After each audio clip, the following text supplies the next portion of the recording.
Hare Krishna. So welcome to the Upadeśāmṛtam class. So we will start with Mangalacharan prayers.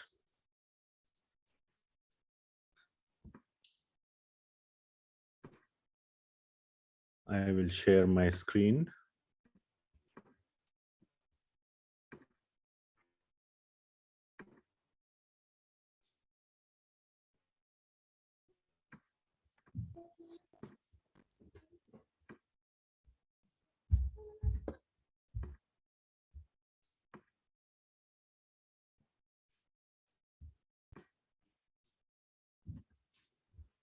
One second.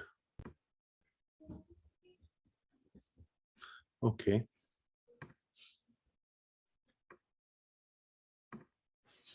Is the screen sharing visible?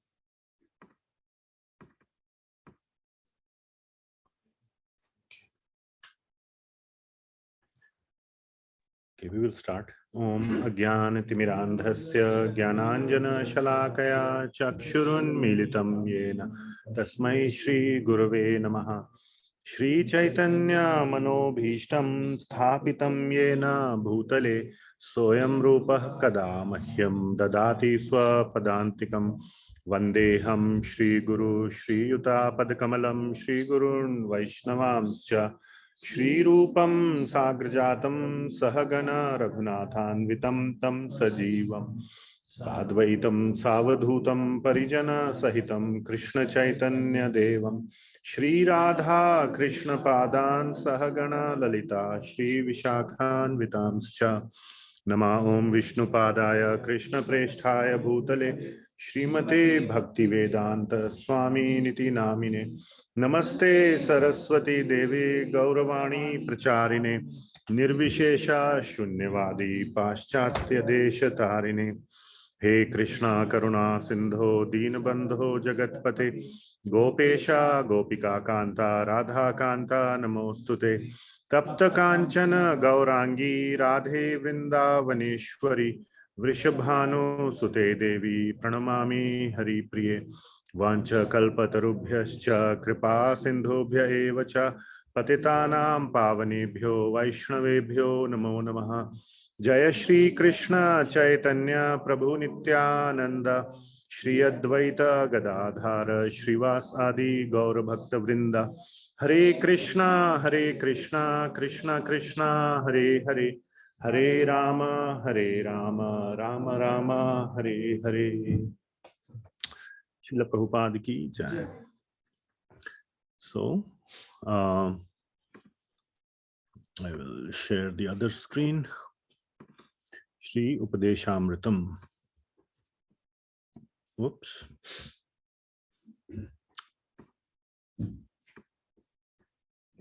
Second.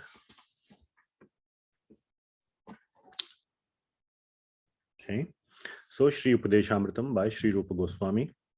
English translations and purports by His Divine Grace, Abhay Charnavan Bhaktivedanta Swami Srila Prabhupada. Srila Prabhupada ki jai. And based on in-depth classes by Shriman Hari Parshad Prabhuji.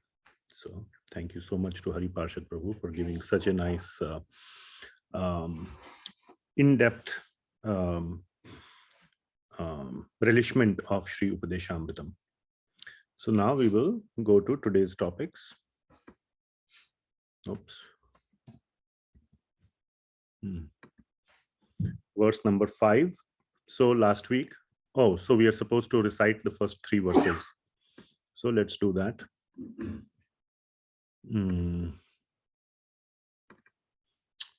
So please try to unmute if possible, and you can recite together, in lead follow. So let's do this quickly. Vacho vegam manasah krodha vegam. Vacho vegam manasah krodha vegam. Jittha vegam udaropastha vegam. Jiva vegam udaropastha vegam. Veganyo vishaheta dhiraha. Etan veganyo vishaheta dhiraha. Sarvamapi mam prithivim sashishyat.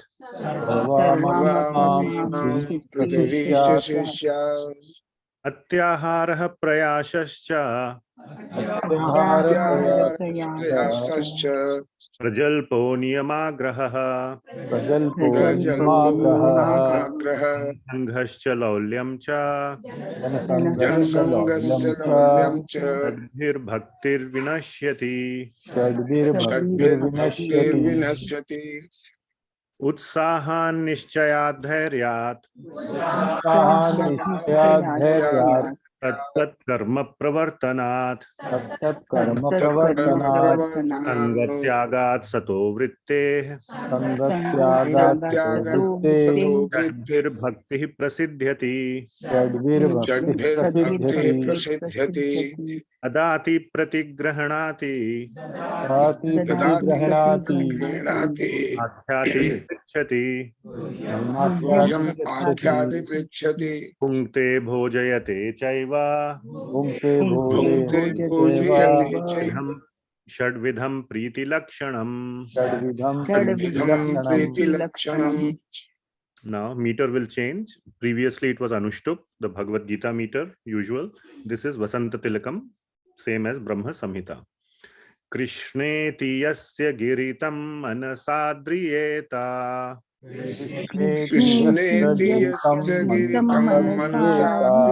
Dikshasti chet pranatibhischa bhajantamisham.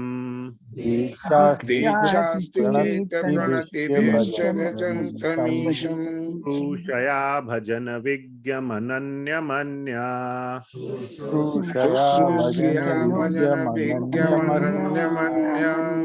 Dadi shunya hridamipsita sangalabdhya.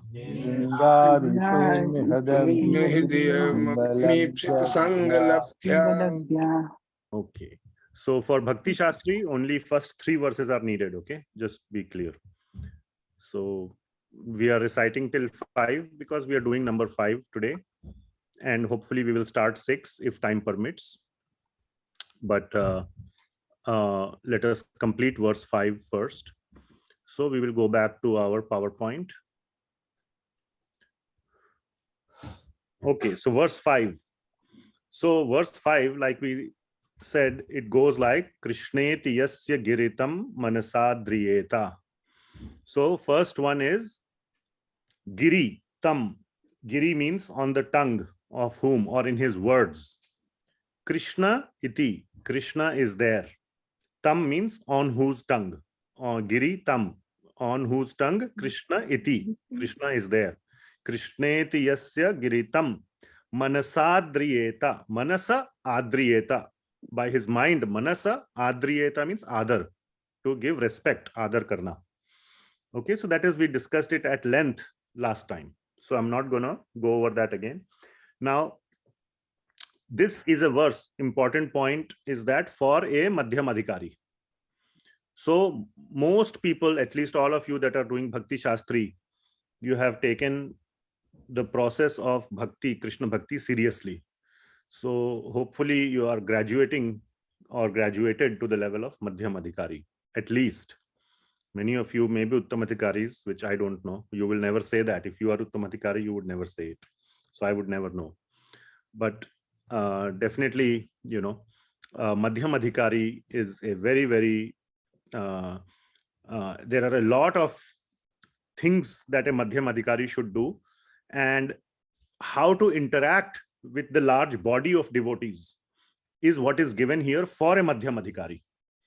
Uttam adhikari, the topmost devotee, sees everybody equally. So he will not have this difference. Oh, you are, you know, only having Krishna on your tongue. Dikshasti chet, that you have diksha. So you not only have Krishna on your tongue, but you have diksha also, initiation. So it's a difference between the two. Uttam adhikari will never see such differences. Therefore, this verse is for a Madhyam Bhakta. Okay. And most of the, you know, devotees are Madhyam Bhaktas who are making progress, who are aspiring to make progress in their bhakti. So it is for many, many of us. All right. So that is the point. Hare Krishna. Please come.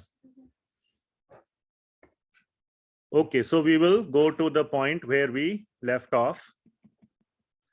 We went through this little joke last time to see that we must treat everybody with respect. Now, one point I wanted to mention is the difference between respect and adoration.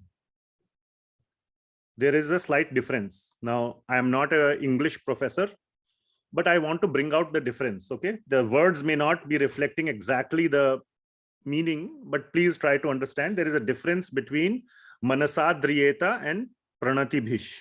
These are the two verbs in the two lines. Okay, krishneti yasya giritam manasadriyeta. In the mind, one should respect a person who has Krishna on his tongue. Even once, we discussed that last time. So the verb is adar karna, to do adar, manasadriyeta. In the second line, the verb is pranatibhish, to do pranam. Okay, dikshasti chet pranatibhish cha bhajantam isham. So one who has taken diksha and cha, who is doing active bhajantam isham, who is doing some act of Krishna bhajan, shravanam, kirtanam, smaranam, any of those, we should pay obeisances, offer obeisances to him. So that is a physical, external activity of showing respect, isn't it? But for the first category, there is no physical activity, it's in the mind. So we mentally respect them. But there is a slight difference which I wanted to point out. There is a big difference between mental respect versus mental adoration. Adoration means affection. Okay, so that there is a difference. So there is mental adoration or appreciation or sympathy for those who take the name of Krishna even occasionally. No problem, but they keep good company. If somebody is keeping bad company or is disrespectful to Krishna and he just utters the name Krishna, or like Shishupal or Kamsa, they were uttering the name of Krishna many times, we cannot call them Krishneti yasya giritam. Or that is true, Krishneti yasya giritam is true, but manasadriyeta should not apply. Or at least the affection or the adoration should not be there. So for those who are keeping good company and are not respectful to Krishna and his devotees, we have mental adoration. Okay, we don't, you can do pranam, but that is not Rupa Goswami's standard yet. You can do that, you can go above and beyond for such a person, but at least you should have mental adoration for them. Why? Sooner or later they will come to Krishna. But if somebody keeps bad company, engages in malpractices, has wrong desires, disrespects, blasphemes Krishna and harms his devotees, still he qualifies as Krishneti yasya giritam. He does qualify. Mental respect. How mental respect? For presence of Krishna in their heart. Okay. Nobody has appointed you or me to be the judge. So mental respect. Pray for their well-being and request Krishna to be merciful unto them. No mental adoration or appreciation for their taking the name of Krishna. So there's just, the main point is Srila Rupa Goswami is not expecting you to keep your intelligence, your buddhi on the shelf. Okay, don't, you must use your intelligence also. So you cannot have affection or sympathy for Kamsa or Shishupal kind of person. Okay, so just wanted to say, Are, Rupa Goswami said, Manasadriyeta. Oh, Manasadriyeta. So keep your intelligence intact. Okay, don't, don't throw away or don't get rid of your intelligence. One second.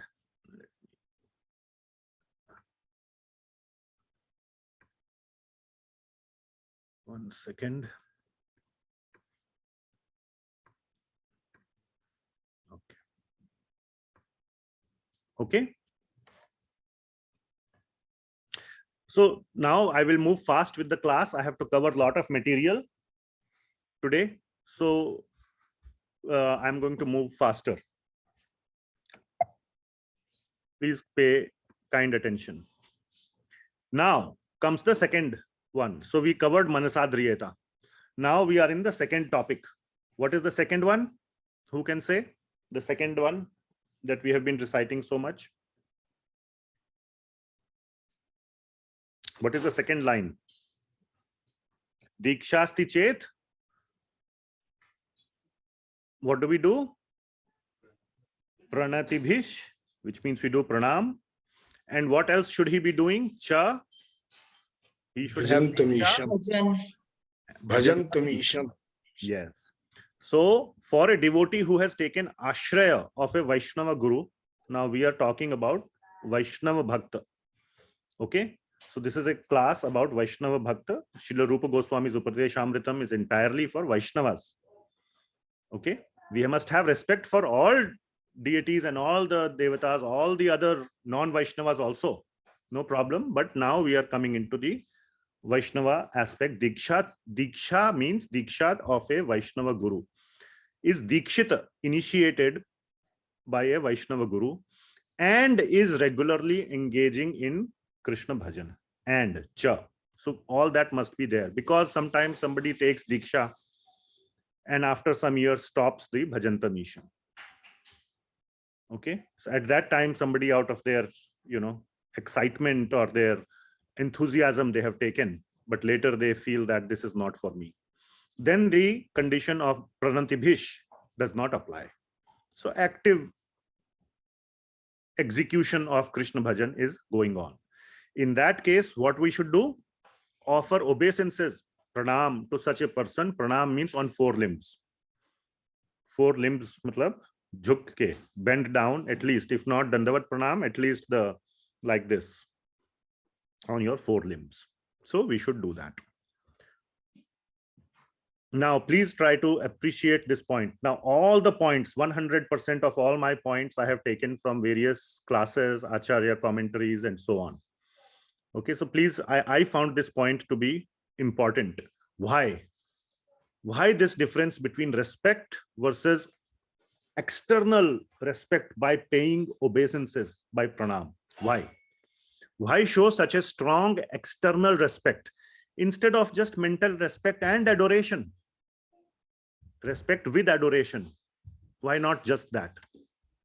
One or two devotees. I want to move quick, so I don't want to have long discussion. Why? Servant of servant, since the devotee is being treated himself as a servant. Okay. He would like to be servant of servant. Okay, very nice. Anybody else? You can raise your hand on Zoom, because then I will see between room and Zoom. Don't start just saying. Are you wanting to say something, Prabhuji? We are making the standards to follow. Sorry? To making the standard to follow for the who's coming or joining. Okay, to set an example. To set an example. But the question is, why to set that example? That's the question. So please try to appreciate this point from very, very senior devotees that have made this point. First of all, there are many, many people who will utter the name of Krishna. The standard that has been set in the previous line is even once. So frequently or occasionally, you will find many such people. But among them, those who take diksha via the proper Vaishnava process and are regularly engaging in Krishna bhajan as per the prescribed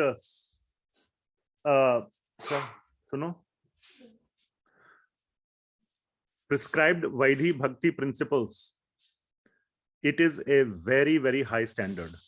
Very high standard. Just think about it in your mind.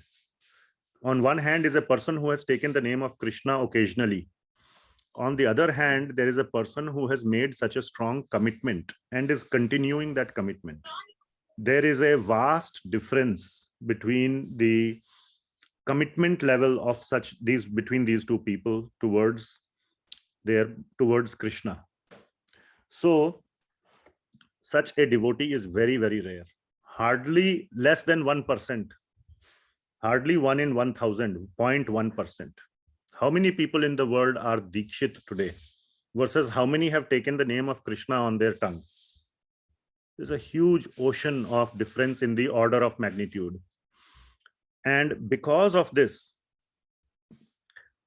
such initiated and practicing devotees, they have this diksha and they are able to continue this bhajantam isham, is a great mercy of the Lord on them. It doesn't happen by chance. They have acquired a lot of sukriti in this life and in many past lives to be able to receive diksha from a proper Vaishnava Guru and the strength to carry out. It is more easy to carry out very, very ugra karma like Elon Musk, working 20 hours a day, 18 hours a day, and working like a dog. That is easier than to continue Krishna bhajan for a very, very long time. So there is very special mercy on such people of the Lord. So to such special devotees, one must show special respect. Such special devotees deserve special respect by offering obeisances. Last line that I have mentioned, why other people are not taking that step. Two reasons are given. One is that they are stuck due to material entanglements. That is a large percentage. I wouldn't say 99%, I would say 70-80%. There is another reason. They have not found an inspiring spiritual guide. We will talk about this. Large part of this is next discussion. Okay? Finding a inspiring, good spiritual guide who can guide one. At a certain point, books are not enough. Or listening to YouTube classes. You need, after a certain point, just like in sports, you can keep playing. But when you reach a certain level, anybody who has done something serious sports will see that he needs a coach. He will not tell anything revolutionary. He will not tell any secret things that is not written in the book. Not like that, but you need a coach. So that is missing. So very quickly, we will go through this one. Meaning of diksha. This is just to understand what is the meaning of diksha. Diksha is broken down into two words, di and ksha. There is this very nice verse in Hari Bhakti Vilas 2.9. It is also repeated in Shri Bhakti Sandarbha by Shri Jiva Goswami. And also it is mentioned in a purport of Shri Chaitanya Charitamrita by Srila Prabhupada. So it says that Divyam Jnanam Yato Dadyat Kuryat Papasya Sankshayam Tasmat Diksheti Sa Prokta Deshikais Tattva Kovidaihi. So the first line, the second line is saying that this is called diksha by the learned people. That's the second line. The first line is Divyam Jnanam Yato Dadyat. So what is diksha? First part is Divyam Jnanam Yato Dadyat. So diksha is a person, a female person, diksha. We have one diksha Mataji here. So diksha is a female person. Okay, so she gives dadyat. She gives what? Divyam Jnanam. She gives transcendental knowledge. And what does she do? She takes. What does she take? Papasya Sankshayam. Kshaya means to take it away. So she takes away all the sinful reactions that have accumulated so far. Therefore, it is said that at the time of diksha, all your karmic baggage becomes zero. You have a chance to go back to Krishna in this life by taking diksha. By a proper Vaishnava Guru through the proper Vedic process that has to be there. So there are some standards. Now this is the in principle standard. What you see here is the principle that you get Divya Jnana and you get rid of all your sins. Now somebody can say, oh, my Guru appeared in my dreams. He gave me Divya Jnana and he took away all my sins. So I am Dikshit. It doesn't work like that. So great acharyas like Shri Baladev Vidyabhushan and Shri Bhakti Vinod Thakur have said that there are some standards also to be followed. There is a process, Vedic process. So there are 5 aspects. I'm not going to go into detail about this. That is tapa, pundra, nama, mantra, and yaga. These 5 things are given at the time of diksha. Tapa means earlier it used to be like a heat mark on the body, permanent heat mark. Today it is a tilak mark. Also it is called the heat or the fire of repentance is ignited by the Guru in the heart, that I have wasted my life so far. Why I didn't take this step before? That fire of repentance. And also the tilak mark. The second is pundra, which is tilaka, as well as the kanthimala, both. So they are specific marks on the body. Third one is nam. You get a new name. So and so, das, dasi, devi, dasi, so and so. Okay. You get a new name. Mantra. You get the mantra for chanting, the Hare Krishna Maha Mantra. Then at Brahminical initiation, you get Gayatri Mantra. And finally, yaga means you get the qualification or the permission to worship a deity. That's why in the temples, they say that, at least you need to be initiated devotee to do cooking or, all those things. You can chop the vegetables and all that, but to do certain activities. So these are the things. Another very important point, we will not go into the details. Chaitanya Charitamrita, Antya Lila, chapter 4, 192. Lord Krishna says, at the time of initiation, when a devotee fully surrenders unto the service of the Lord, there is a condition. So it's not lip service. From the heart, when one is taking initiation, I want to take initiation. I'm surrendering to the process of diksha. I'm surrendering to my Guru, who is a representative of the Guru Parampara, who in turn is representative of Krishna. To that, when you surrender, Krishna accepts him to be as good as himself. Momentarily, it is said that momentarily you become Krishna, or Krishna accepts, he enters, he's already in you. Now again, don't go into the analysis of it. I won't be able to explain. But he enters, you momentarily become Krishna.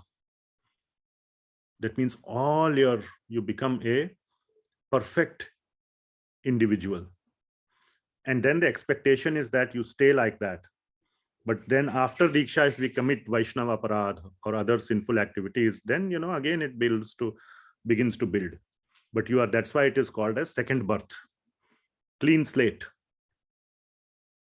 So this is the Vedic understanding. For a more detailed, this is just a glimpse, tip of the iceberg. Hari Parshad Prabhuji has explained this in great depth. If you want, you should watch that lecture, part number 27. I have mentioned it. Okay. All right. Now we go into third part. So remember, last week we discussed 3 levels, isn't it? First level is Kanishtha, which is Krishneti Yasya Giritam. And to such a Kanishtha person, we do Manasadriyeta. Second level is Madhyam. Dikshasti Chet, we do Pranam. Pranatibhish, who is also doing Bhajan Tam Isham. Now comes the third level, which is expressed in 2 lines. What is the third line? Bhajan Tam Isham. Shushrushaya Bhajan Vigyam Ananyam Anya. So one who is Bhajan Vigyam, who is advanced. Vigyam means very advanced. And so to such a person, we should do Shushrushaya. We will see what is the meaning of Shushrushaya and all that. So Bhajana Vigyam is one characteristic. Okay. So, and then Bhajana Vigyam Ananyam Anya means that he is completely single focused. Ananyam. And Anya, Ananyam Anya, Nindadi Shunya Hridam Ipsita Sangalabdhya. So Nindadi Shunyam. So to Anya, to other people, he has what? Shunya Ninda, Adi, etc. Not just Ninda, but other blasphemy, other any kind of bad feelings, thoughts, disrespect, offenses. All that is what? 0. Shunya. for anybody else in his heart, hridam. Ipsita, to such a person, sangalabdhya, we should seek their association. Okay? So that is the third category, because this person is called uttama adhikari. So what are the, so I have broken up this discussion into two parts. One is who is an advanced devotee. This is the uttama adhikari. We discussed it a little bit last time. We'll go into some more details today. Who is a uttama adhikari? So what are we learning from the verse? Directly from the verse, what are the characteristics given? Bhajana vigyam. That is first one. What you do is shushrushaya. We will discuss that also. So this, we are breaking it into two sections. Who is an advanced devotee and what we should do for him. So shushrushaya is what? What we do for him or towards him, or our sort of, interaction with him. That's our responsibility. What is defining his characteristic is what? Bhajana vigyam. Advanced in bhajana, Krishna bhajana. And then bhajana vigyam ananya. Ananya means one pointed to Krishna. Krishneti has been mentioned in the beginning, so that applies throughout. So he is one pointed in his bhajan. And then anya shunyadi, shunya, what is that? Nindadi shunya hridam. To other people, that is the other characteristic. No in ninda, no any other thing, adi, etc. No any other thing towards others. So these are the two characteristics mentioned. Are you following? What we should do, two things are mentioned, shushrushaya and sangalabdhya. Are you following? So that is how this discussion is broken down.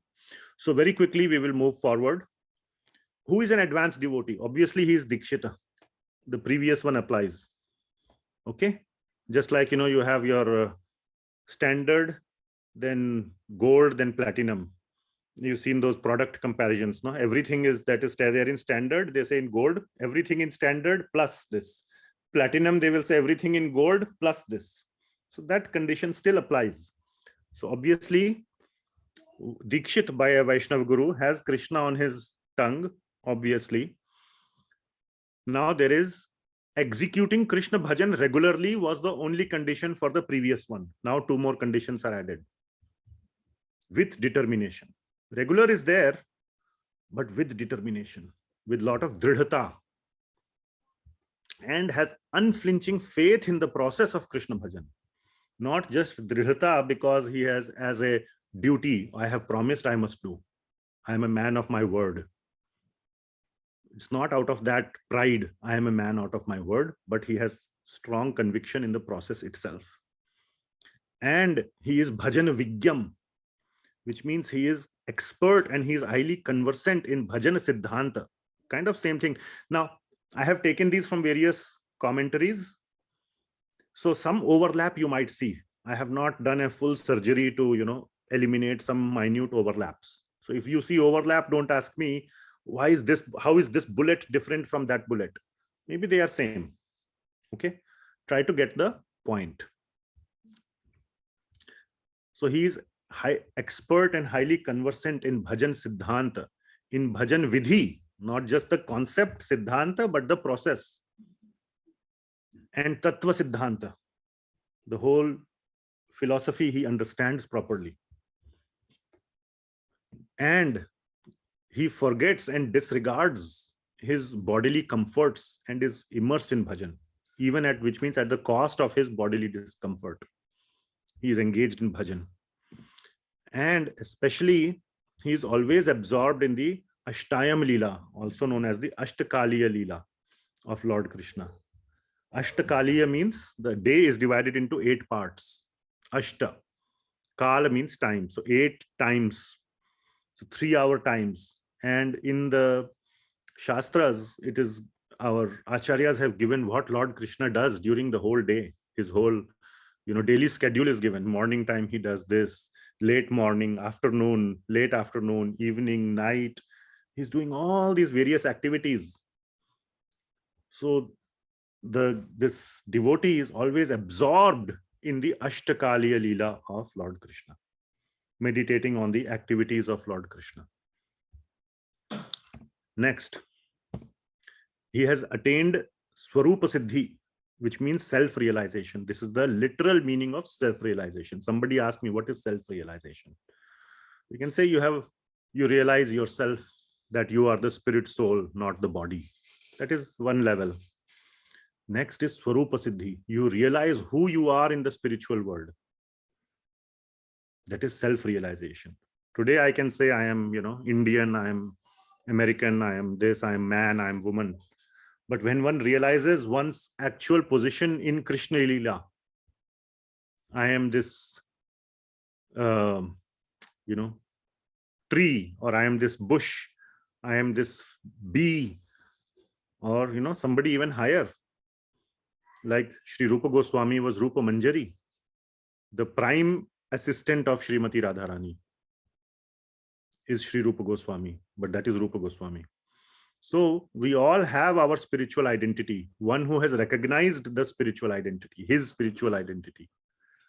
Eternal Swarupa Siddha or Swarupa Siddhi, Siddha Deha, that is known as Swarupa Siddha Deha. What is your spiritual body in the spiritual world?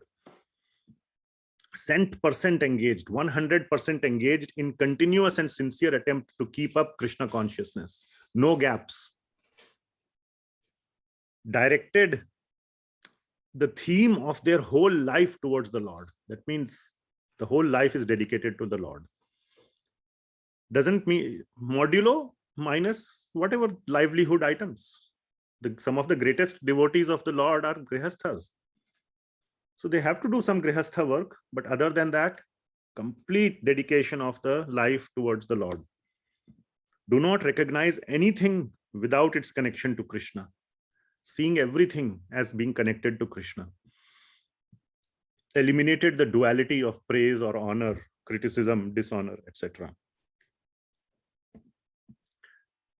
Third, again, similar, exclusive, unalloyed devotion to Lord Krishna. Does not deride or blaspheme other personalities. Nindadi shunyam. Okay. And when it means other personalities, doesn't just mean people, even other demigods or deities or others. No blaspheming, no disrespect. Oh, you don't worship Krishna, you are a fool. Not like that. So, and is not attracted to those personalities either. So it's not like one is attracted, but one is not even disrespecting them either.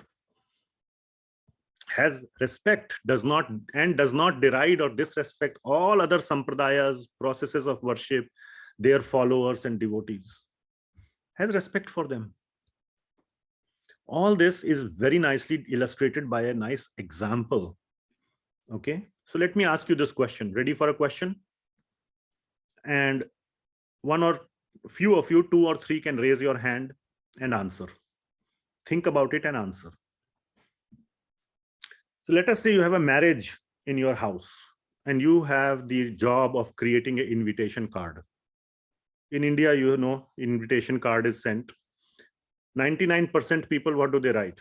Shri Ganeshaya Namah on the top. Isn't it? So why does a devotee of the Lord not write Shri Ganeshaya Namah? He may write something like Shri Radha Vallabho Jayati. He may write that. So what is the mentality of that devotee who writes Shri Radha Vallabho Jayati instead of Shri Ganeshaya Namah? Who is at this level? What is he thinking? Is he disrespecting Lord Ganesh? No, cannot. We just said he cannot, does not.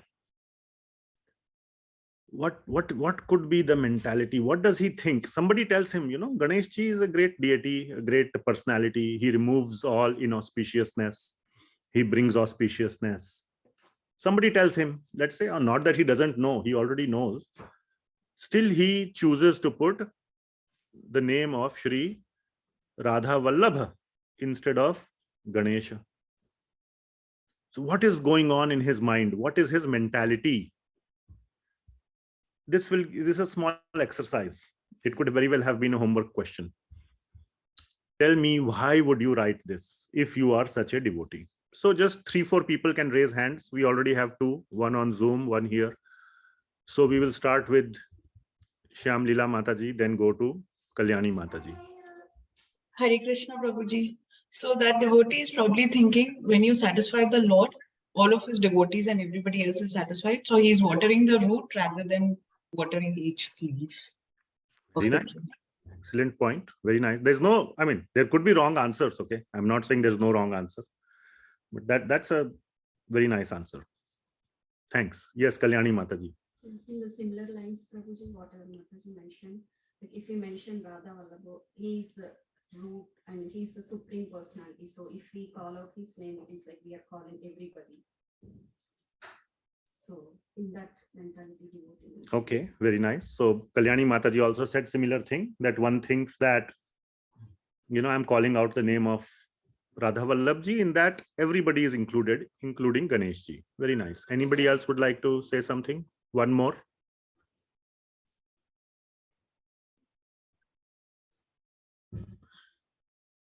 Yes, Rajesh Prabhu or Shweta Mataji, who is there? Hare Krishna Prabhuji.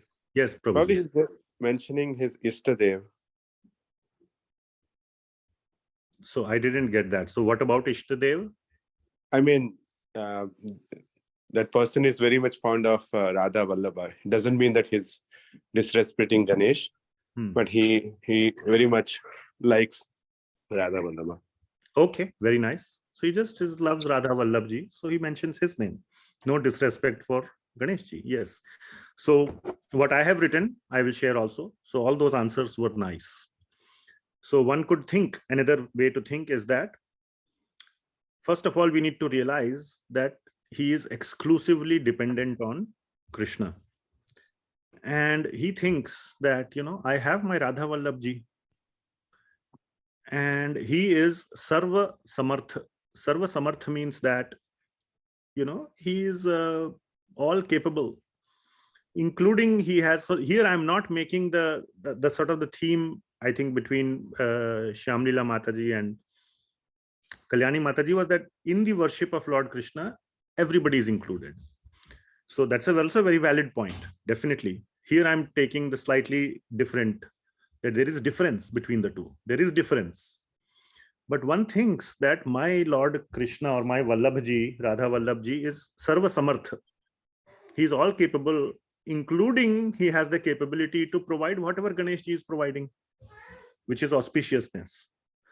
My Radha Vallabh ji can also provide that same auspiciousness. So why should I trouble Ganesh ji? I already have what I want. But if you have sometimes, you know, when housewife, you know, doesn't have sugar in the house, then she may go to the neighbor and say, you know, give me a cup of sugar, you know, some guests have come. I need to make some sweets. I am run out of sugar, please give me. But if you have it in your house, would you go and take from the neighbor? But does the neighbor feel disrespected if you don't go and ask him for sugar? No, you have it, no need. So the devotee thinks, I have my Radha Vallabh ji. He is Sarva Samarth. So no need to trouble Ganesh ji. He is also capable of providing auspiciousness, but I don't have any need for troubling them. So there is no disrespect. There is no mood of neglecting him. There is no mood of ignoring him. There is no mood of, there is acknowledgement that yes, I could have gone to him. He can provide auspiciousness. Also, so you are acknowledging his capacity or capability as well, his power, his mercifulness. All those are being acknowledged. But just that I don't have a need for it today. If I have a need, I will go. But till I have my Radha Vallabh ji, no need. With that mood, one can say, Shri Radha Vallabho Jayati. Okay, so no disrespect for anyone. So this is how a Uttam Bhakta could think. I have taken this example directly from a very, very senior devotee's teachings. Okay. Okay. Let's go to next. Now, so we discussed about, what did we talk about? Some of the characteristics of advanced devotees. Bhajana Vigyam and Nindadi Shunya Hridam. Now we will go to the serving and associating. Shushrushaya and Sangalabdhya, part of it. Okay? What should we do for such a devotee, or to such a devotee, or towards such a devotee? So our responsibility. So first is, oops, this came out of time. So I will come to that bottom part. Shushrushaya. Shushrushaya means three things according to Bhagavad Gita 4.34. Pranipatena, pariprashnena, sevaya. Pranipatena means to humbly surrender, take shelter of. Now it may not mean the full surrender like Sarva Dharman Parityajya Mam Ekam Sharanam Vraja. So that is a higher level of surrender. Here it could also means accepting their shelter, or that I have something to learn from them. That willingness, that openness, that I got something to learn from this person. So I better, in that mood of that he is higher, I am lower, I will receive. Okay. If not with a mentality ki, let him give whatever he gives, I will filter out whatever I think is right. I will take whatever is wrong, I will throw away. Not like that. Or I will challenge him. If he wins, then I will accept. Those are other moods. That is not the mood of pranipatena. Are you following the difference? Little bit, some flavor I have shown. Second is pariprashnena, inquiry, prashna. This cannot happen with YouTube video or a book. You have to have a person to do this. And sevaya, some service to that person. So this, the title of the slide is what? Serving and associating. So service is one of the three limbs of Shushrushaya. You following? According to this definition. You can also say pariprashnena is also seva, asking questions and all. But again, according to this, it is one of the three. But the other one, inquiry, is only possible in live association. I have said live, I didn't say physical, because you can also do inquiry on Zoom these days, or on email, or WhatsApp. So you don't need physical, like one-on-one, or like a physical association. It could be, but it needs a live person on the other end. It could be through a simple good old letter carried by a pigeon. But still you can ask a question, you will get a reply in 2 months. Still it is pariprashnena, or inquiry. However, confidential inquiry is possible only in one-on-one association. Confidential inquiry. So that is the deeper level of inquiry. Okay. Again, one-on-one live association. But let us say, like last time we discussed, I think, or previous time, if one is having some trouble in their bhajan, I am not able to do my bhajan properly, or I have this doubt. Somewhere I read that, somebody has said that Krishna is not the Supreme Lord. Krishna came from Ganeshji. Ganeshji is the father of Krishna. So is Krishna correct when he is saying Aham Sarvasya Prabhavo in Bhagavad Gita? Who is right? That doubt could be there. He may show some bogus scripture also. So how do you resolve? You may not feel okay to ask it in open, either for the fear of looking dumb, or for the fear of looking like an outcast, or whatever, cancelled, fear of being cancelled. So, or something even deeper, that I am not able to do my practice of bhajan, what I had said. I have deities in my house, but I am not serving them properly. Anything like that. So confidential inquiry. And the most important thing is learning by observation. Just looking at them is only possible. This is the one which is possible by physical association. Subtle things of how, especially with acharyas, how they talk, how they speak in certain situations, even when they get angry, how they get angry on somebody. What was the reason to get angry? Whatever is only possible. This cannot, nobody will write in email or on Zoom. They can answer your questions, but there is a lot to learn by observation. So that is why, there are so many, devotees who narrate Prabhupada's incidents, Prabhupada memories, right? In our temple, many times Sri Prada Mataji reads out a little thing like Prabhupada memories. So why do we cherish these Prabhupada memories by his close associates so much? Because they had the fortune of learning by observation, and they are sharing it with us. So that learning by observation requires vapu, or physical association. So we should strive for that. There is a lot to learn. Acharya's life is a life of example, achara. He lives by, his life is an example, is like a solved example in a book. You look at that solved example and try to solve your life properly. So by looking at that solved example, so to say, they are a living, walking example, lot to learn. But caution is, unless one is very, very pure-hearted or very surrendered to that advanced devotee, do not be in close proximity for too long. Why? Why? Vaishnav Aprad. Vaishnav Prabhuji. Yes. Why? Also, why? Yeah, go ahead. Because you don't want to get too used to this advanced state where if there's some separation, then you're always like, or like if you're always in an association, you might get normalized to their level of standard, and you might not like see how that is like extraordinary. Yeah. So in a short, we say familiarity breeds contempt. When you become familiar with that little bit, you begin to think, like Gopal is saying, I think, and what Mataji also said just now on Zoom. I didn't realize who said. Who was that who said Vaishnava Parad? Medha. Yes, got it. So that you begin to think that is normal. And then you apply your own filter. Let us say they get angry on someone. He should not have got angry. He's not that advanced as I thought.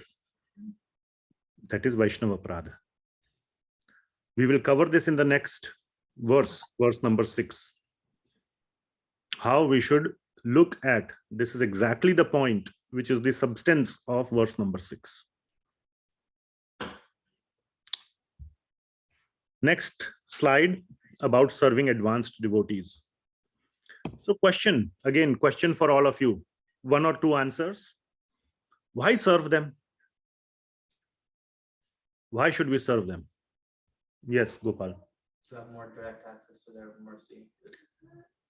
Because like, okay, he's saying to have more direct access to their mercy. Okay, little bit more like that is little bit esoteric, I would say. They are the living examples for us. So to learn from them. Yes. Why serve them? You can be a shameless fellow and just I wouldn't say that. Let me say, if you have to learn, you can just observe them. Why serve them? Yes, Badri Prabhu, here. Kindly mute. Serving them is serving Krishna. Serving them is serving Krishna. Okay. Yes, Vinil Prabhu. Not different from Krishna. Non-different from Krishna. Very nice. They can share bhakti. Bhakti can only be getting with other person's bhakti. So by serving them, we can get some bhakti. We can improve our bhakti. Very nice. We can improve our bhakti by serving them. Because you're grateful. Learn of. To be, like you said, the shameless person. Because you are grateful, you don't want to be shameless. You want to, do something for them. Very nice. I think somebody raised their hand. Ramakant Prabhu, I saw your hand was raised. Did you want to still say something? What I wanted to say has already been said, that is like Krishna, is uttam bhakta. So uttam adhikari. So if he is uttam adhikari, he is very close to Krishna. So I must serve them as a physical presence of Krishna in my life. Okay, very nice. They are like an embodiment or physical representative of Krishna. Very nice. Okay, last three. Very quickly, we will see the hand raised and then we will continue. Makarand Prabhu. I feel that by serving as well as learning, while serving and learning, we are burying our ego also. Okay, very nice. We learn without ego. Very good, very good. Shamila Mataji. Krishna is pleased when you serve his devotees. Okay, very nice. Krishna is pleased when we serve his devotee. More than we serve him, he's saying, if you have the capacity, serve my devotee. And then Medha Mataji, last. I was saying the same thing, Prabhuji, that Krishna is pleased by serving his devotees. Krishna is pleased. Yes. Very nice. Okay, very nice. Vijay Lakshmi Mataji, something really very quick, okay? Just one few words. Krishna also, like as we Prabhuji, we are getting happy with the service of Krishna and music and dancing and to serve others. That Krishna also like that as we. Okay, thank you. All right, Makaran Prabhu, you can lower your hand if possible. Yeah. So one reason why serve them, very straightforward, I heard, which none of you said. Very, very straightforward, because they are so busy in serving the Lord, they forget to take care of themselves. We said that, right? They serve the Lord at the expense of taking care of themselves. So who will take care of them? So we should take care of them. We should serve them so that they are taken care. Otherwise, they are completely absorbed in serving Krishna, and we want their service of Krishna to continue. If something happens to them, then what will happen? Their service will be interrupted. So if we take care of them, they take care of Krishna, then the equation is balanced. Isn't it? Yes, Nivan, you want to say something? You raised your hand. Okay. So that is one reason. All the other reasons you said are obviously all correct. All the reasons are correct. This is just another reason, right? With that mood, we can serve them, right? They have ignored their own care and welfare for serving Krishna and for propagating his glories. So we must serve them to enable their service to the Lord. Now, this leads us to another point. Okay, we must serve them. All the other answers were also correct. But this specific point that we should enable them to continue their service to the Lord leads to the question, what kind of service we should render? We should render service such that it helps their bhajan and service to the Lord. Okay? Many times we want to serve them according to what our like and dislike is. Right? But how do we know whether it will be helpful to them or it will impede their service to the Lord? For example, if you like opulent delicacies, pakawan, pakode, halwa, all these things, and you feel that offering that rich, very rich plate of prasadam to them will enable them in their service, maybe it may be an impediment in their bhajan. So don't serve them with things that may not be useful for them in their bhajan. Our mood should be aligned with their mood in our service to them. Are you following? Our service should be to only enable their bhajan. If they are not interested in bodily comforts or anything like that, then no point in doing that.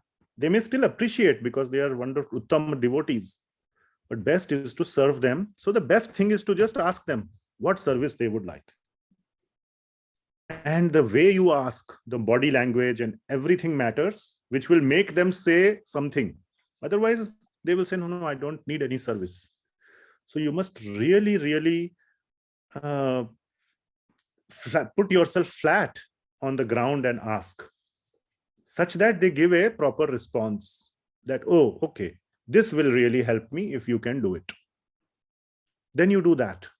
Or if you understand their mood, that also happens by some long or short time of association, then you begin to understand what they want, what they need, What will help them? You do that. Okay? But in a very, very humble, gentle mood, ask them. But do whatever it is to enable their seva to Krishna. Last slide on this association of advanced devotees. You will see here, this is directly from Srimad Bhagavatam 3, Canto 3, Chapter 25, verse 24. How the play on the word Sangha is there. Very nice verse, quoted by our acharyas. I think this was quoted by Shri Bhakti Vinod Thakur, Srila Bhakti Vinod Thakur, in his commentary to Upadeśāmṛtam. He wrote 3 commentaries on Upadeśāmṛtam. He wrote one, he was not satisfied. He wrote another one, he was not satisfied. He wrote third one. And then finally he wrote a song also. On every verse of Upadeśāmṛtam, he wrote a song.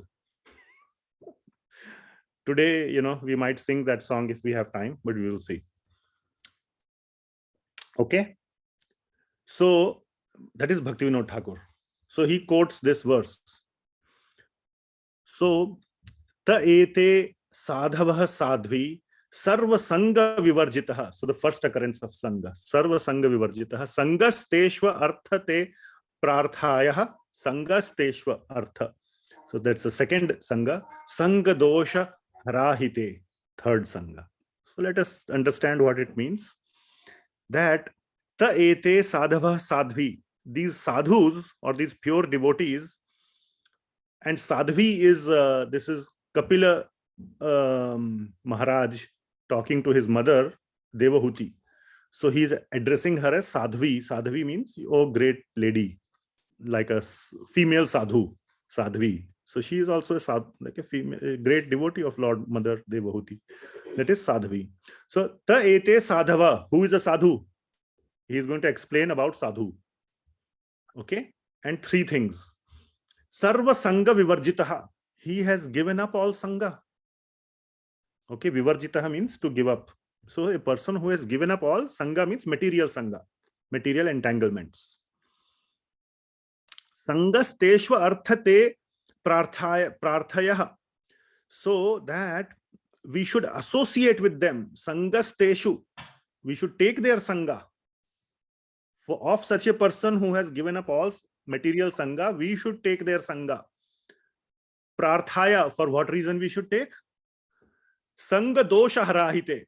By associating with them, our sangha dosh. What is sangha dosh? Our attachment to material things. Harahite. They will hara. Hara means they will take it away. Or it will be taken away. So that is a sadhu. So who is sadhu? Who has given up all material association. We should take their association so that our material entanglements are also taken away. So that is the importance. So that is the thing what happens when we associate with such a person. So this is talking about association, right? Our attachments to material worldly things get taken away. So that is the beauty of sangha with such a person. Such a sangha is extremely, extremely rare. This is very, very high level, extremely rare level of sangha. And one should take maximum advantage of such a association. Advantage in a good way. Advantage, matlab, today in Kali Yuga, advantage means matlab, like, what do you say? Exploitation. Yeah, not exploit. Take advantage in a good way. You take advantage of a situation, right? Like father says, you know, I have given you all these books and all these things, take advantage and study hard. It's not like father is telling the child, you know, take advantage of me, kill me and take all my money. Not as that advantage, but take advantage of the association in a good way by Shushrushaya. Correct? So one should take maximum advantage of such a association. Srila Bhakti Vinod Thakur and Bhakti Siddhanta Saraswati Thakur both have said, like, heavily in their commentaries. Bhakti Siddhanta Saraswati Thakur has also written commentary on Upadeśāmṛtam, just like Srila Prabhupada. Very, very intently serve such devotees with BMW. What is BMW? Body, mind, and words. Very intently, very strongly, very, you know, seriously serve such devotees.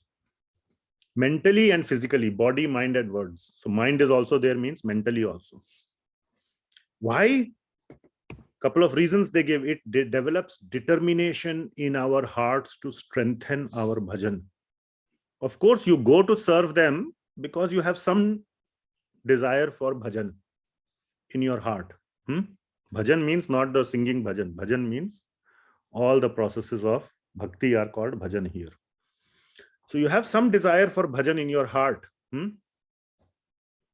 but it becomes strengthened by this service. And it develops ananyata, one focusedness, one pointedness. If you have ye bhi this, that, if you have think in beginning stages, so basically it takes you from Kanishtha stage to Madhyam stage, or from lower Madhyam to higher Madhyam. It makes you progress in your bhakti. So it develops ananyata in our bhajan because they are ananya in their bhajan. Mental service. How do you do mental service? Body and words we can understand. Any example of doing mental service to them? Following their instructions. Very nice. Following their instructions. Very nice. By remembering their instructions, that is the first thing. How many of you have had this feeling? You liked a class, very nice class. Didn't take notes, didn't do anything. There was no recording. Even if there was, you didn't go and watch it again. But you felt there were a lot of instructions, but then you forget. Arey, kya bola tha? Yaad nahi hai. Kuch to bola tha. Something was said, but you don't remember. So first thing is to remember, then only you can follow. Otherwise, it becomes like a, just a intellectual stimulation. You feel nice, then you come out and forget. So first you must make sincere attempt to remember the instruction and then follow the instruction. Both require mind. And finally, physical association. Okay. One of the best advantages of physical association, we discussed this last time also. I just wanted to make this point again, that it opens the door of mercy from the devotees. And that is the biggest strength in our bhakti. It opens the door of mercy. Tina Mahabala.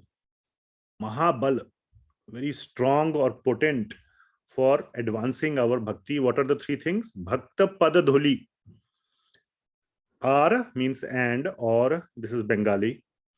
Bhakta Pada Jala, the water that has washed the feet.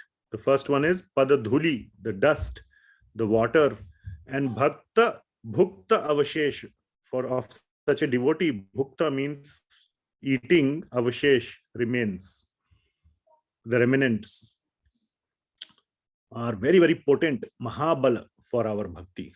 Just wanted to show these few pictures I gathered in increasing or decreasing order, so to say, starting from Prabhupada. His feet are being washed and then distributed as Charnamrit. Here we can see the dust of, I have seen this pair of shoes. This person who is putting the shoes is current temple president of New York Temple. The shoes of Srila Prabhupada are kept there, so one can see it. But sometimes when advanced devotees, here we see His Holiness Radhanath Maharaj, temple president can take out those shoes and put it on your head. So you get, maybe some after 40, 50 years, some dust is still stuck there, which will come on your head. And this is very nice picture. You see somebody pressing the feet of a Vaishnava. That person is lying, looks like on the stomach with a gamcha. Do you see that? This is very, very recent picture. I kind of came across it. If you know, Jananivas Prabhu is on a tour of USA. So he was at one devotee's house, not in Portland, some other place. And this devotee got the opportunity, he's the son of the devotee where he was staying, to massage his feet of Jananivas Prabhu. Such a great opportunity. Jananivas Prabhu, I can say, like, Pakka Uttama Bhakt. No doubt about it. Such an advanced devotee. So, pressing their feet. So has great potency. Okay. So summary of Sangalabdhya. So all this is Sangalabdhya as well as Shushrushaya. I didn't mention it, but the summary is the following. Please, this is the last slide, I think, for today. Summary of Sangalabdhya is that to become serious in order in Bhagavat Bhakti, you should do three things. Okay? To become serious, really serious in Bhagavat Bhakti. First, take shelter from and accept initiation from a Vaishnava Guru. It starts with taking shelter. Okay? We have seen the importance of taking diksha. Diksha stichet pranatibhish cha bhajantam isham. And then go to the next level of more advanced. Sometimes the Vaishnava, the Guru from whom you take the initiation may not be able to provide that level of association and service opportunity, direct service opportunity. Most of the Gurus today, what service you can do? Maybe give some dakshina. Okay. Or at best, if they come to your city, offer them one plate of Parshad. That's the maximum that can be done. At least I have not seen. Or maybe you can drive them from point A to point B. I'm just thinking what I have done for my Guru. Some other things which I have done, which I don't feel comfortable to share. But generally it falls in this category. Give some dakshina, offer some prasad, do some driver service. Usually 99%. If possible, find and associate with a like-minded advanced devotee. May not be your Diksha Guru.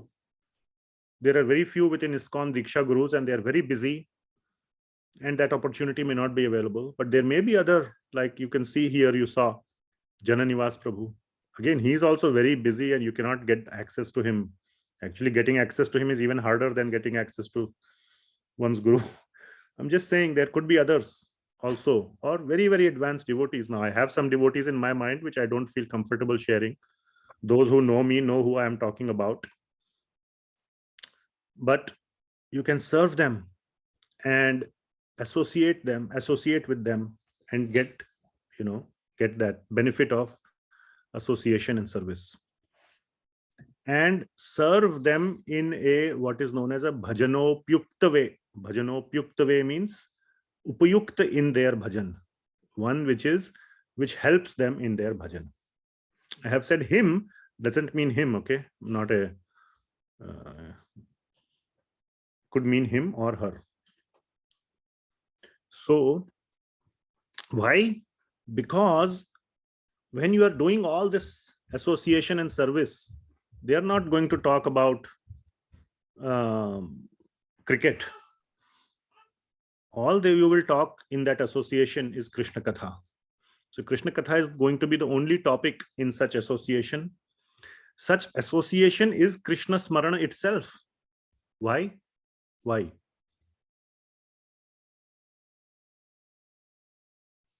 We discussed last time.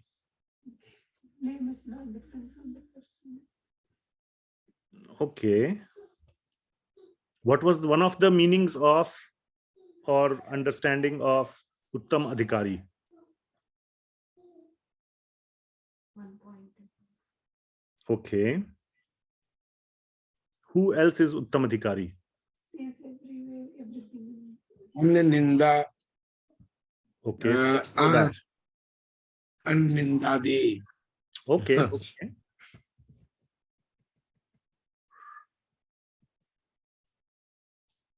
Look at this, what it is written here.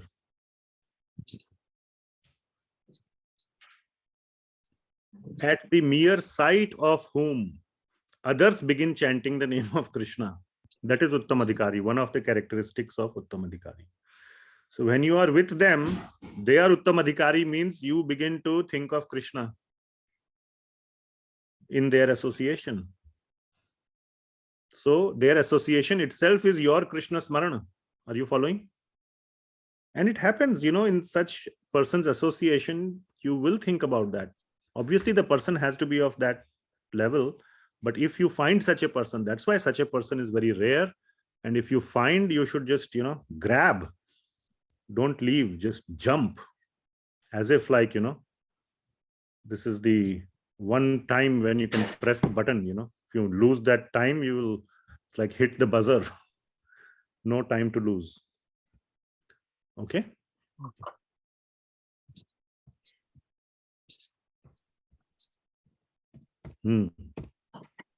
In such association, they will shower their mercy upon you.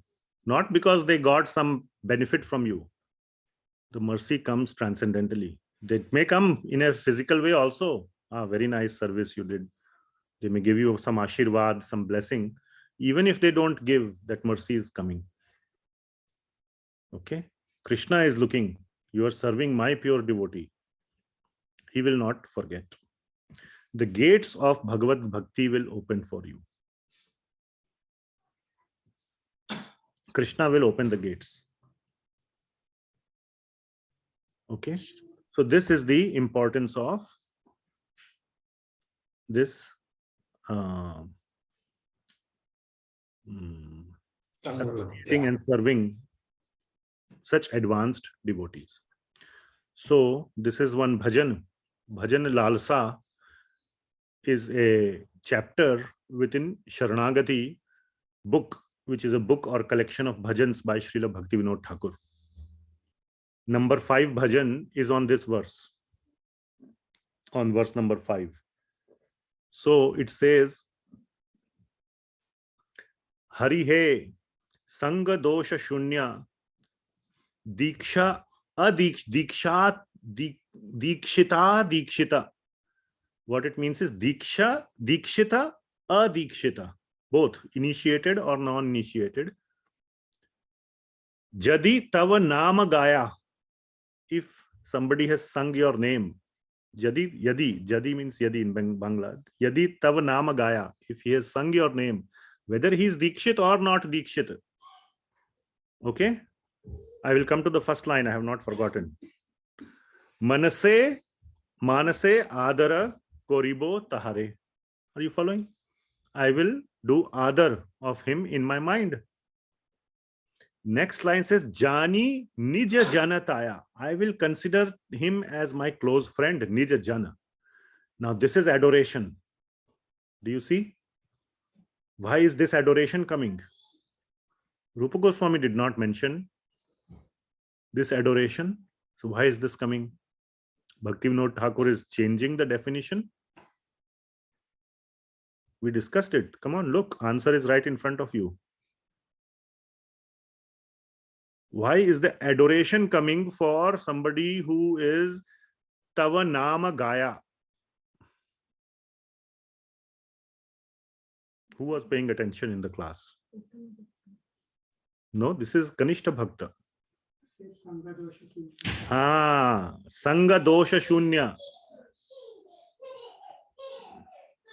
Okay, he has no bad company. Sanga Dosha Shunya, zero bad company. He is keeping good company. And another point we mentioned earlier was that he is not blaspheming Krishna or his devotees. There can be adoration for them. Otherwise, no adoration. Are you following?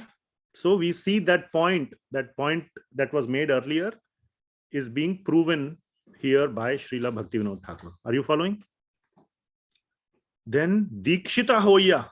If he is Dikshit, now we come to the second line. Bhaje Tuva Pada. And he is doing bhajan, bhajantamisham. Dikshasti Chet Cha bhajantamisham. So what do? Pranatibhish. So Tahare Pranati Kori. To whom? To that person I will do pranam. Then next he comes to the third line, which is Shushrushaya Bhajan Vigyam. So he's saying Ananyam, Ananya Bhajane Vigya, who is very advanced and one-pointed in his bhajan. Jana, such a person, Tahare Sevibo. To such a person I will do Seva.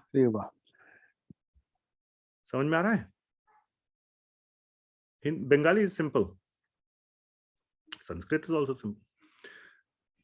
Then Anya Nindadi Shunya Hridam. Sarva Bhute Sama looks at all people as same, equally. Correct? Ye Bhaktera Mati, that is his mentality, is to look at everyone equally. That means the same thing as Nindadi Shunya. Tahara Darshane Mani, I want to get one glance at him. Not only association, even one glance is enough. Sangalabdhya, you see? So for such a person, I just want to get a Sangalabdhya. Apanake dhanya sei sanga paiya. But if I get a sangha of that person, dhanya ho gaye, matlab my life is successful. Charitartha hoilun jani, that my life has become successful. The purpose of my life is fulfilled by serving such a advanced person. Then Bhaktivinoda Thakur says that when will I reach such a stage? Nishkapat mati Vaishnava prati. But he's saying I have this nishkapat or I have the kapat mati. So when will I have nishkapat mati Vaishnava prati towards the Vaishnavas? When will I become inoffensive towards the Vaishnavas? Nishkapatamati Vaishnava prati. Ei dharma kabe pabo. When will I get this mentality? When will I get this mood of being inoffensive or non-offensive to the Vaishnavas? Kabe samsara sindhu para hoye. When will I cross the ocean of samsara? Sindhu means ocean of samsara. Tava braja pure jabo. And when will I go to Vraja? All right. You understood the song? So like this, Bhaktivinoda Thakur has written a song on every verse, summarizing the main points of that verse in a song. So that's the end of today's class. I don't think we'll have time to start verse number 6. All glories to Srila Rupa Goswami, Prabhupada ki jai, Srila Prabhupada ki jai. All glories to my Guru Janas. Any comments or questions? Homework has been posted. You have 1 month from the date I posted to do the homework. So long time, please get on the homework. Okay. For those who are doing Bhakti Shastri, that is. Anything else? Any questions, comments, or everything is perfectly clear?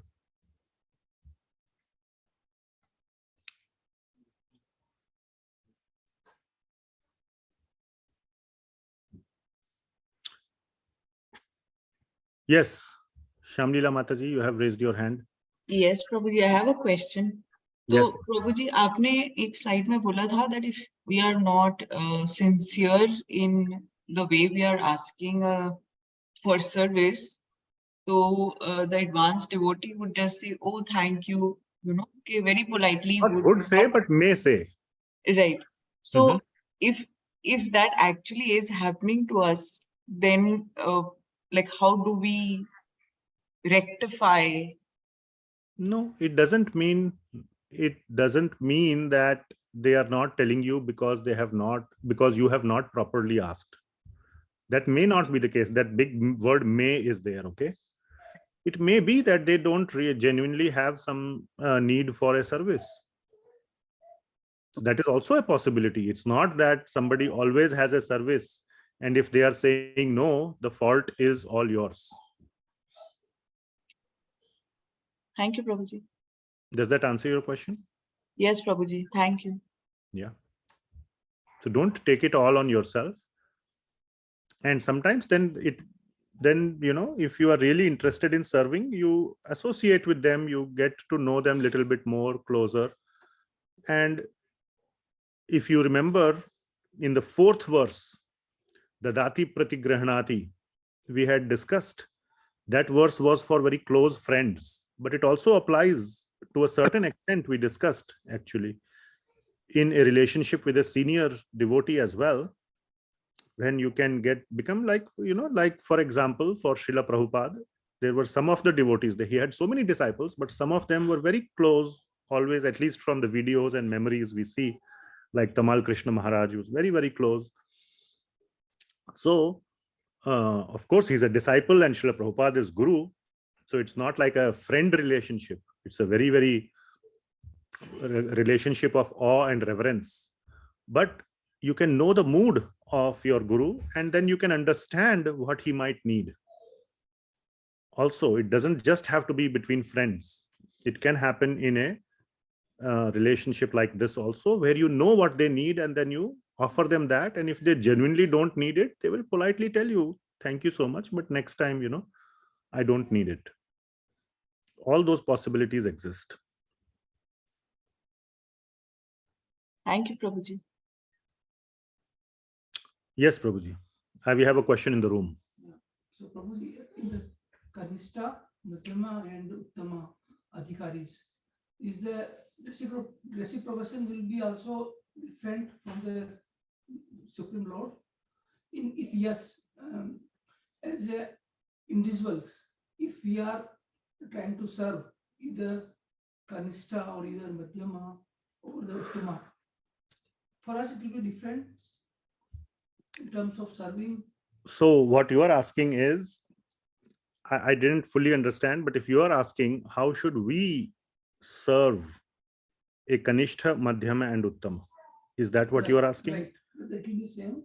No. First. This whole, either I'm not fully understanding your question, but this verse is clearly saying what should be, as we means assuming we are at a Madhyam level, or we are trying to get to a Madhyam level. This verse is telling what should a Madhyama devotee do. That was there in the first slide of this verse, if you remember. So a Madhyam devotee towards a Kanishta, he does Manasadriyeta. In the mind, he offers respect to a Kanishta. To a Madhyama, he offers Pranatibhish. And to a advanced devotee, he offers service, seva, and gets his association, tries to get his association. So this should be the mood. There is another verse in the Srimad Bhagavatam which says that for a Madhyama devotee, to a person who is Kanishta, you should show compassion as long as he is favorable to receive that compassion. If he is blaspheming or something, then avoid him. So best to avoid and pray for them, pray for their welfare. Otherwise, show compassion to them. That is the adoration part. Can come with compassion. For somebody who is at a Madhyam level, you are at a Madhyam level, they are at a Madhyam level, then there is Maitri. Maitri means friendship. And this verse says Pranatibhish. So you can do pranam, but have a loving, friendly relationship. And if there is, like-mindedness, that friendship can grow to, like in the fourth verse, Dadati pratigrahanati, guhyam akhyati pritchati, bhungte bhojayate. All those can happen in very, very close relationship, typically between Madhyamas. And then if they are advanced, then we serve them. So was that your question, or I feel that something else? Yeah, almost this is a question. I will ask you in person. Okay. Okay, anything else?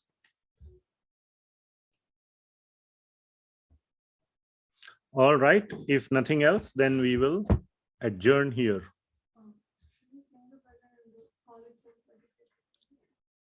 I think it is 7:35. So we are going to sing the bhajan. It is not part of the official class. So I will stop the recording and okay, so we'll let the recording continue. But official class is over. Feel free to drop off But if you want to stay and listen to the bhajan, everybody should stay mute, because on Zoom it kind of doesn't, there is delay, lag. So if you want to listen to the bhajan, you can stay on. Okay, so we will sing the bhajan, but class is officially over. Thank you very much. Srila Prabhupada ki jai. Hare Krishna. Hare Krishna. Recording will continue.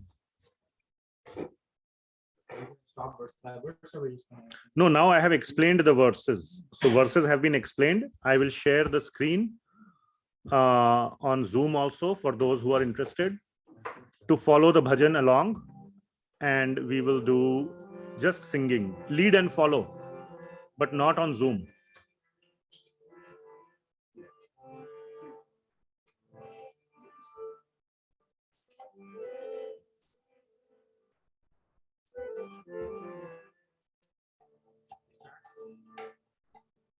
In the room, we will do lead follow.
All right, so that brings an end to the online part. Thank you very much. Hare Krishna. We'll see you tomorrow, if possible, in Bhagavad Gita class, otherwise next week, and in the temple tomorrow. Hare Krishna. Srila Prabhupada ki. Hare Krishna, Prabhuji. Hare Krishna. Hare Krishna.